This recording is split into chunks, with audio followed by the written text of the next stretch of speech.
भावेश, एक गोष्ट आहे, गोरसाई संघाने खूप मेहनत घेतली, आज हे दिवस आलेत.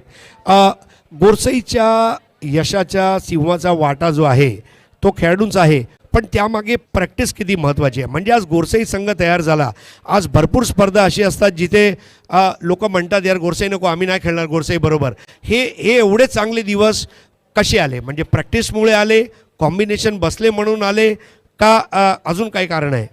नक्कीच सर, तुम्हाला याचे मागचं रिझन सांगेन. कारण ही टीमच्या मागे जे आता चालू आहे चांगलं प्रदर्शन करण्याचं, याच्या मागे खूप मेहनत आहे. कारण आमच्या टीमनी 5-6 वर्ष अगोदर खूप स्ट्रगल केलेला होता.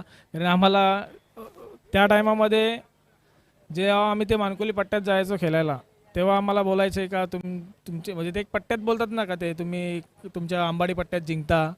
पण तेव्हा म्हणजे आमची टीम इतकी चांगली नव्हती, पण आम्ही म्हणजे तेव्हा चालू केलेलं का त्या पहिल्या टुर्नामेंटला आम्ही गेलेलो तेव्हा सुरईच्या ग्राउंडवर, तेव्हा आम्ही फायनल हारलेलो. तेव्हा मला एक असा माणूस होता का तो बोललेला का ते आता मी इथं बोलू शकत नाही, पण ते बोलण्यासारखं पण नाही. पण तिथून जे आता म्हणजे बोलतात ना का गोरसाईला घाबरतात. कारण गोरसाईला घाबरण्याचा विषय काय नाही असा. कारण गोरसाई चांगला क्रिकेट खेळते. कारण त्यांच्या मागे मेहनत पण आहे आमची. आमच्याकडे काही 4 हात नाही एकाकडे, कारण आमच्याकडे पण 2च हात आहेत. आम्ही मेहनत करतो, आम्ही जिंकतो. तुम्ही मेहनत करा, तुम्ही जिंका. क्या बात है.